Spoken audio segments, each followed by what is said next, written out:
Dudes and dudettes, how are you guys? This is Chazzy and welcome back to 8-Bit Chazzy, the segment on this channel where I review the many video games that I play over the years, whether they're on or off of YouTube. Normally I do these reviews whenever I finish a particular game on this channel, like I'll do an entire playlist of it, then I will review it, afterwards. But I'm going to make a note of doing more of these because I do love video games, and even though this playlist isn't as abundant as, Cinema Chazzy or Tele Chazzy for movies and TV shows respectively, I do still play a lot of games, so it's kind of ironic how this playlist doesn't have freaking hundreds of reviews at this point, but I'm going to be trying to do a few more of them, in this final cycle here in my YouTube career, as I climb towards 1,000 videos. Today I'm going to be doing something unique that I actually did with this last review, which was talking about the EA Sports FIFA franchise, the entire series there.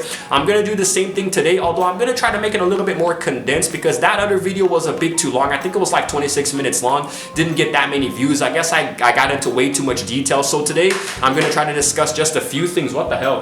My fridge just scared the hell out of me. The ice was crackling inside of the freezer there. But so I'm going to try to give you guys a bit of an analysis in a broader sense, Today I'm going to be talking about the EA Sports NHL series, or the franchise. Not to be confused with the now defunct NHL 2K series, which maybe I'll talk in another video comparing both of them. Now, this series here is actually developed by EA Vancouver and published yearly by Electronic Arts under the EA Sports brand name, And now, because of their partnership with the National Hockey League or the NHL, they can get a lot of the actual team names and the colors, the stadiums, And because of the National Hockey League's Player Association or the NHLPA, they can get the players' names and the likenesses. It's actually very authentic and very genuine, true to form. Over the years, the games have changed and evolved a lot, but it all began way back in 1991 with the release of NHL Hockey for the Sega Mega Drive and Genesis. It was very well received, very okay. The first few games were kind of cringy, but they were still fun to play for hockey fans, and gaming was still an up-and-coming entertainment thing at the time. A few years later, in 93, we would get the release of NHL 94, which is still to this day considered to be the best game in the entire franchise and one of the greatest sports games of all time, And it's hard to agree if you've played it, it's very nostalgic for 90s kids who were in love with hockey, I actually played it on my channel, some time ago. I think it was a couple of years now, or maybe last year. No, maybe 1 or 2 years ago I did play it, that back when my gameplays were still, 720p video quality, It's kind of cringy, but still, if you want to go and watch it later, I would really appreciate it. It is a very popular gaming series, and I am reviewing the entire franchise now to capitalize on me having finished NHL 22 on my channel recently, which is not the most recent game. That would be NHL 23, but I still had a lot of fun playing it. I know it was really cool. So I'm going to be talking a little bit about the evolution, Now, you guys should know that just like all other sports games, they do evolve over the years, but there are many pros and cons, There are things that change for the better and others for the worse, but still, NHL is a very largely successful gaming franchise, especially for fans of the sport, I actually am a more recent fan of it. I started playing just a few years ago, but I fell in love with it very quickly in the sport itself, so I think it's going to be really nice to talk about the evolution of this entire series here, But I'm going to be just, shaving off a few details here and there to make it a little bit easier for you guys to follow along, and hopefully this video won't get too long. Now, before I continue, let's take a look at a clip here from a very old NHL game from the 90s.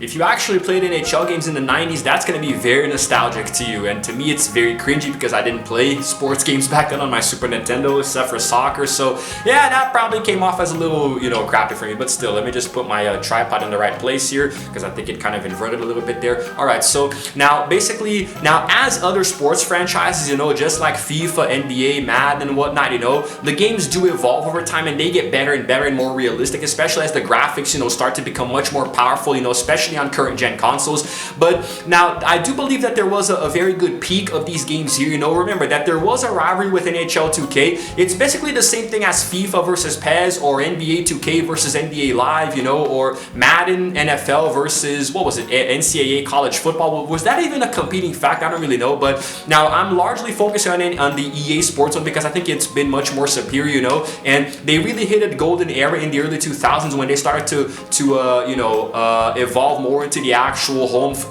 how can I say it? They started to sort of, embrace the 3D polygonal era. So they were coming out of the Nintendos and the Genesis of the world and going into the Xboxes and PS2s, There were also many ports of these games for handhelds, like for the Game Boy Advances and whatnot. So they did look good. They were really fun, but they started to evolve much more on these actual consoles here, They were always a lot of fun, and they started to get much more realistic, with the goals and the checks and the fights and stuff. The fights were always fun to watch because if you saw fights in the old NHL games, they literally look like Rock'em Sock'em Robots. It was really hilarious. Today, they still kind of suck. The fights are kind of like the least realistic thing, but still, it is still fun when it happens. Now, there are some different game modes within the NHL franchise that have always evolved over the years, There are a few that have actually been mainline staples, which is like, for example, franchise mode or be a pro career or ultimate team, Now, if you guys saw my FIFA series review, you know that I'm not a big fan of these miscellaneous game modes. I just prefer to get straight into kickoff, which in NHL is called play now. I literally just want to go in, choose the team that I want and play, against another team that I want. I don't really have the patience for doing all the other game modes.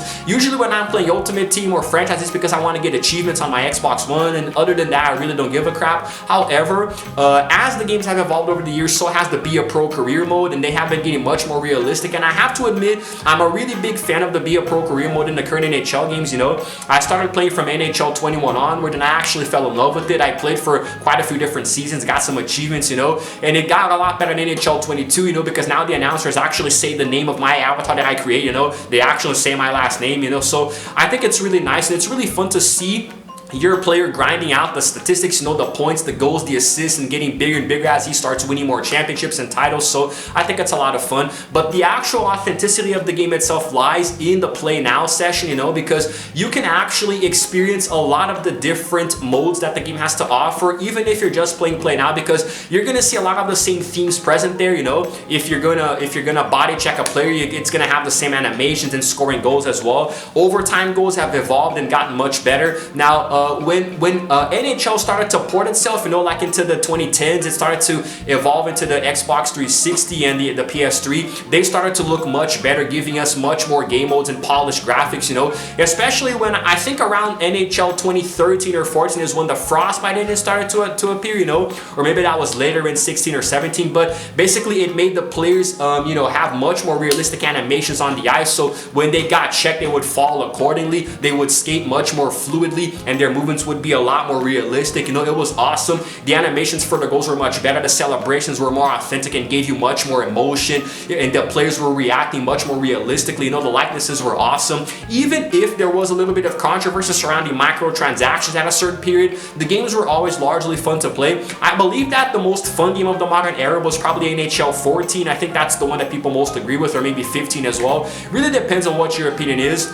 My personal favorite is NHL 21 because that's the one that I really got addicted to. Remember that I started playing these games much more recently, just a few years ago. I believe I started playing around NHL 18, then I played a little bit of 19 and then 20, and 21 was where I really got into it, and I'm a really big fan of 22. Did play a little bit of 23, the 10-hour game trial, but when the full game releases, I'm definitely gonna hop on that. So I think it's really nice. I think it's really cool how the game evolves, how the goal celebrations look even more. They start to look more and more, how can I say, fleshed out, the actual supporters on the ice, supporting their teams. The ice itself looks awesome. The graphics now, it looks all glossy. You can see the ice flying from the skates, It's really cool, man. The attention to detail is staggering. The mascots dancing around, it is amazing. So if you look at it from a pure aesthetic standpoint, despite a few bugs and glitches here and there, the games still look incredible. And before I continue, let's take a look at another clip here from an NHL game. This one from like the early aughts, like the early to mid 2000s. Saved by Aubin. Bob moves ahead. He dipsy doodles around Tverdovsky. He scores!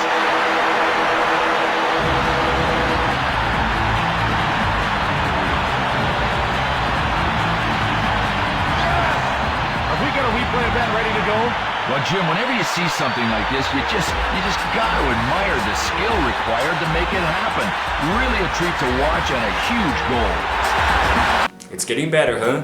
It's getting better. Look at the graphical evolution, the quantum leap in graphics just from, those several years between games. The first clip and the second clip, holy crap, right? And there's going to be a few more, so stick around for that so you can actually see the physical evolution. Now, in my opinion, one of the best aspects of the game is the sheer variety, you know, not the game, but the franchise, you know. They have evolved a lot over the years to give us more and more licensed leagues, and you can play, for example, well, obviously the NHL, the National Hockey League, that's the one that I spend the most amount of time in, but you can also play, you know, the American Hockey League or the AHL, the East Coast Hockey League or the ECHL, and many different European leagues from different European countries, you know, all over the damn place. You can also play as with the European Champions Hockey League, which is really cool. And recently they implemented women's teams as well, international, but still it's better than nothing, you know. The IIHF, or the International Ice Hockey Women's Association, whatever the hell it's called, you know. I think it's cool. It is progress, you know, especially because in NHL 23, Sarah Nurse became the first female player ever to be on the cover of an NHL game, so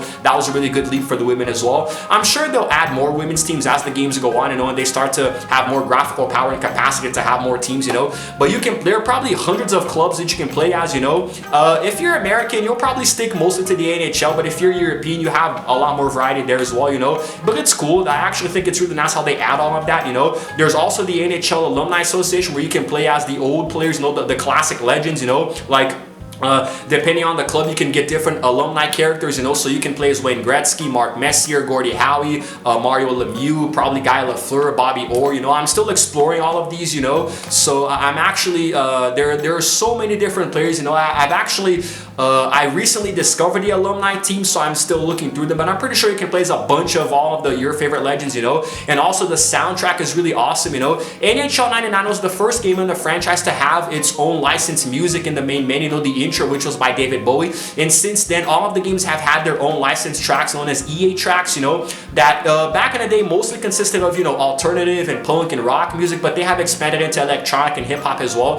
NHL 16 and 17, or rather, was it 15 and 16? No, I'm pretty sure it was, no, it was 15 and 16, sorry, you know. They actually used a little original orchestral score in the menus there while the music played in the menus. And then from NHL 2017 onward, you had the option of leaving that orchestral music playing or switch back into the tracks, you know. Basically just leave either the regular theme music or the licensed song. In my opinion, the best soundtrack was in NHL 20 because it is the one that I played the most, you know, especially in Via Pro Career, so I love the music so much. I even have the playlist of all the songs saved on Spotify, and I still listen to them. It hypes me up so much to play more of the game, you know. Now I'm a big fan of the soundtrack in NHL 22 or 23. To me, 21 is still the best, you know. Just like in Madden 21, you know, to me it was the best soundtrack. Pretty much all of the games, you know, in the 21 peak in sports will have the best soundtrack in my opinion, you know, because they were the ones that I played the most. Now, there is a bit of a controversy as well, you know. I actually found out about this while playing, while researching. There is this purported mechanic called Ice Tilt, which I'm going to read for you guys directly here, you know. The fan community has debated over this built-in gameplay mechanism which modifies the skaters and goalies or even the referee's the penalty decision making, you know. It drastically changes that behavior depending on how bad the player gets, you know. So a player that's on a losing streak or playing really badly or down by multiple goals, they will actually turn the tide of the game against that player, you know. Very weird programming if you ask me, you know. But even though EA has denied it, there was a document released, you know. They say that winning is just a product of the player's skill in the roster, but they did release a document that was called the Dynamic Difficulty Adjustment, which actually kind of, you know, many fans interpreted as the existence of this Ice Tilt, you know. I personally never came across it in any of the NHL games that I played, you know, but it is strange because normally you would think it's the opposite, right? If you're losing a game, then the gameplay would automatically adjust to make it easier for you. I don't really know how that works, you know, but still, never noticed it. If you did, feel free to leave that in the comments below, but I never noticed anything remotely close to that. The commentary is also really cool. There have been many commentators throughout the years. My favorite is James Sobolski, who is the current player, you know, he's the current broadcaster, you know, and he is Canadian, so there's a lot of favoritism there. So it's actually cool when they sometimes bring in different, you know, guest stars to talk on the games. Like I remember in NHL 20, they actually brought Snoop Dogg in to record commentary for the games, you know. It's really funny to just play hockey and all of a sudden you hear Snoop Dogg in the background narrating the game. It's freaking hilarious, you know. In NHL 22, they introduced female broadcasters, you know, especially in the Via Pro Career mode. So I think it's really nice to broaden that. There's the narrators, the broadcasters, the commentators, they always talk with each other, you know, and it's really authentic. It's really nice, especially when they narrate a goal. If you play NHL 23 on the current gen, like a PS5 and Xbox Series X or S, like, and you score an overtime goal, you're gonna feel the emotion in the broadcaster's voice, man. It's freaking awesome, you know. I love it so much. Unfortunately, I don't have access to that. I have to watch it on YouTube because I still have an Xbox One S, you know, but still really cool. It just brings so much authenticity to the game that you're playing, you know, the goals, the assists, the checks, you know. Sometimes they'll talk about the players, you know, their background, how they're doing that season, the team. So it really feels like you're watching an actual, authentic, real-life hockey game. Sometimes I forget that I'm playing a video game and I just stop and listen to the commentary. Then I, you know, lose the puck and concede a goal. But still, that's how it is. Let's take a look at another clip here now from a game that is considerably more recent. Now we're like from like the mid-2000s here before I continue. He's got that one on the stick. That was just wobbling around for a minute. Trying to screen that goaltender. Great setup in front. Big battle along the boards. Swung back to the point. Well, he didn't mean to do that, but he blocked the shot. Nice play. Wrist shot on net. Save made. Takes a shot. He ladled that one right over the top of the net, and what a great scoring area. Shot. Great leg save. Now, there is no way to talk about any EA Sports gaming franchise without mentioning the microtransactions. Yes, it happens in every single EA game. We make so much fun of them now. It's become pretty much an insider joke at this point among gamers, you know. EA is obsessed with microtransactions, and NHL was no different.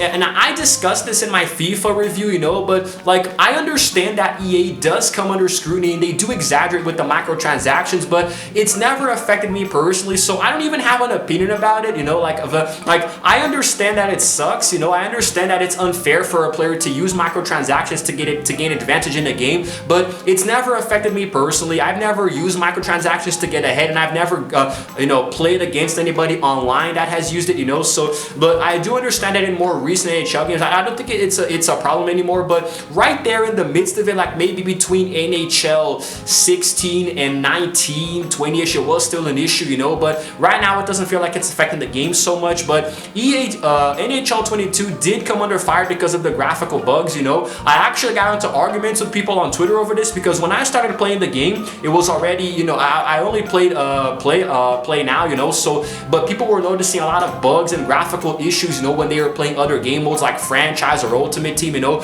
Ultimate team is for you to create your own team with player cards and stuff, you know, and franchise is just for you to play as a team throughout an entire season or a career, whatever, you know. So maybe people saw more bugs there, but because I largely focus on play now, I never saw too many glitches or anything of the sort, you know. So maybe that's why I can't complain about it, but other people, I guess, don't really want to respect my opinion on that. So I think NHL 22 was a really solid experience, and so is NHL 23, even though I'm still playing on last gen, so it does kind of suck. But still, despite all of that, it is still a lot of fun. I do still like it a lot, you know. I think EA really hit it out of the park here, and even though the sales have been dropping significantly in recent years, I still think these games are a lot of fun to play, and I hope that EA continues to make them. I'm a sports nut, so I will always play the sports games no matter what, and to me, they just get better and better, maybe because I'm not as critical as all these other gamers who always criticize these games, you know, such that I'm going to be giving the EA Sports NHL franchise a 10 out of 10 all across the board, you know. I think it's awesome. They really do, they are ice hockey simulation games, and they do,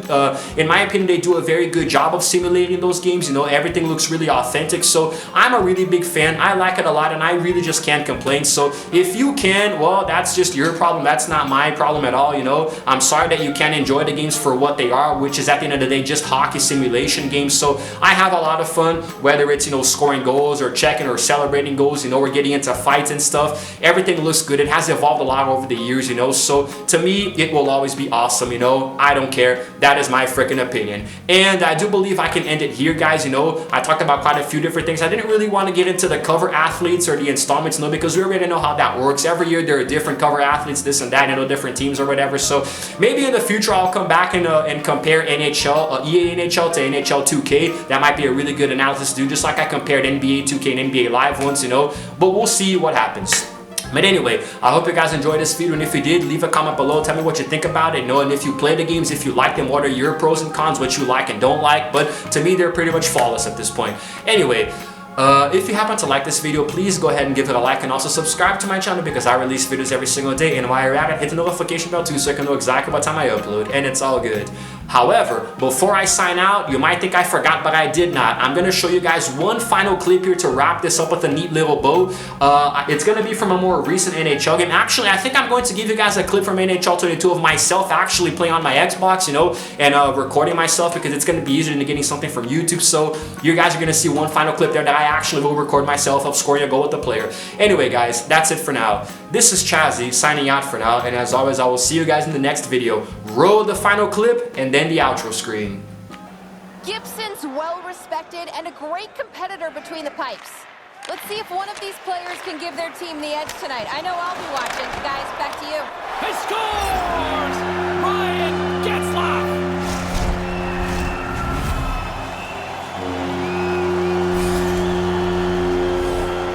That's a good shot. He zips it by the goaltender, but he works himself into a clean area on the ice to shoot this from the high.